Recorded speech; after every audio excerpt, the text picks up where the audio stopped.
The Beavers, with their backs to the wall, come out with a whole new attitude, and it paid off against the Trojans as Oregon State dominates once mighty Troy and is on pace for bowl eligibility. The Ducks are sitting pretty during their bye week at 10-0, a look back at the perfect 10, and a look ahead at a rematch with the Wildcats. In Berkeley, the big game turned into a big blowout as Stanford needed just a small dose of luck to bury the Bears. And the Huskies' bowl hopes are still alive, if just barely, after sending New Heisel and the Bruins packing on Thursday night. The games to remember are played in November, and another November edition of Inside the Pac starts right now.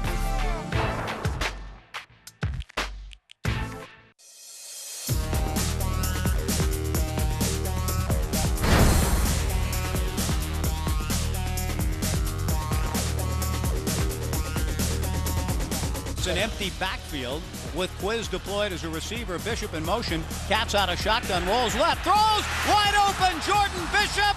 Touchdown Beavers. Even better than a field goal. Ryan Katz and the Beavers shake off one of the worst losses in recent memory and take it to USC at Reser Stadium. Hello and welcome to another edition of Inside the Pac.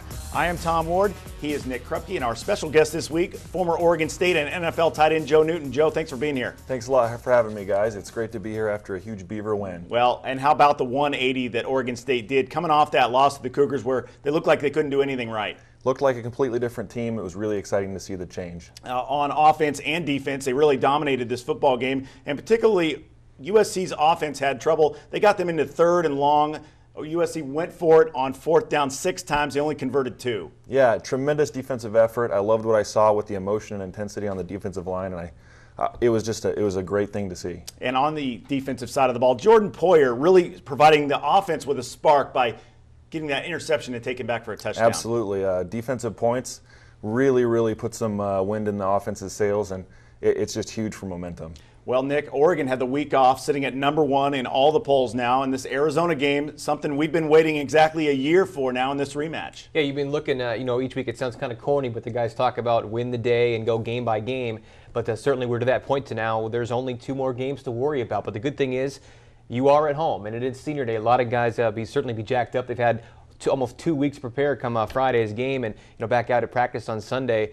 They all said there's no worry, there's no weird feeling about trying to hold on to being unbeaten to see what happens Friday. But certainly I think that the stars are aligning right now for the Ducks. Well, certainly we will have more on this game as this show goes along, but now let's get to Oregon State, and USC was in Corvallis. The Trojans no longer giants, and the Beavers haven't been killers for the good part of a month, dropping 3 of their last 4. The last time SC came to Reser, it was Giant Killers Part 2, upsetting then number 1 Southern California in 2008. The Beavers in desperate need of 2 wins over the final 3 games to become bowl eligible for a 5th straight year. The Trojans had lost 3 of their past 4 trips to Corvallis. Second quarter, 3-0 Beavers. The first play of the game was the first big play of the game was the first play of the quarter. Jordan Poyer steps in front of the Matt Barkley pass and goes 65 yards on the pick 6, his second INT of the year, make it 10-0. Later in the second on 4th and 6 from the 38, the Beavers fake the punt. Johnny Heckard goes downfield for Poyer, and he gets some help. Pass interference called on the Trojans' first down OSU. Lane Kiffin doesn't like it. Following a 24-yard pass play to Aaron Nichols, Jaquiz Rogers goes in from 3 yards out, his 16th touchdown of the season, 17-0 Oregon State. Just before the half, real problems for the men of Troy. Barkley sacked by Kevin Fromm, who rolls up on his ankle, suffered a sprained left ankle. Barkley did not return and was on the sidelines in a boot and on crutches. We go to the third quarter. Another K-Hoop field goal made it 23-0. USC finally gets into the end zone. C.J. Gable around the left side and in 13 yards. Make it 23-7, but O-State comes right back in the 4th. Ryan Katz with the sophomore from Salem, Jordan Bishop, 5-yard TD. 29-7 Oregon State. If SC was going to come back, it would have to be senior Mitch Mustaine to lead him. But Stephen Pyatt jars the ball loose. Taylor Henry gets 2 shots at it, finally recovers the fumble at the 49, and the Beavers weren't done scoring. Capitalizing off the turnover, Cats to big Joe Halahouni. 6th TD of the season for the Tank, 36-7. And yes, indeed, the Beavers still have a pulse for the postseason, the largest margin of victory for the Beavers in the series since the very first meeting back in 1914. 36-7, the Trojans' 3rd straight loss at Reser.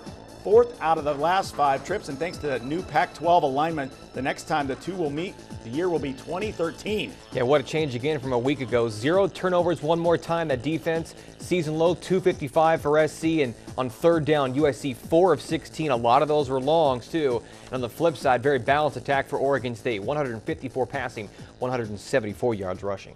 So, Joe, the USC game, we saw the return of the Beaver running game. Oregon State was again able to run the ball with Jacquizz Rodgers, 4.9 yards per carry in this game. And Ryan Katz got better protection, and it seemed to be a combination of a lot of things. But afterwards, Mike Riley talked about the return of Brady Camp.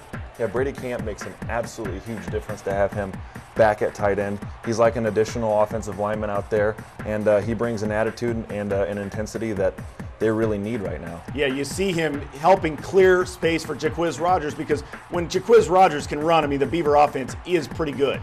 Oh, it's tremendous, and just having him on the backside of runs and hustling downfield, helping Quiz up and cleaning up some blocks along the way, you can see the difference it makes. What do you think of USC's defensive effort, though? They looked really flat to me. Obviously, they didn't bring the emotion that Oregon State's offensive line brought at all, and so I think it was night and day. And I guess the effort poster child would have to be Matt Barkley, because he really, to me, did not look like he was into this game at all. And you see the Beavers jumping up and down before the 4th quarter. They were clearly into this game. Yeah, they were very into it, and it was, from last week to this week was night and day.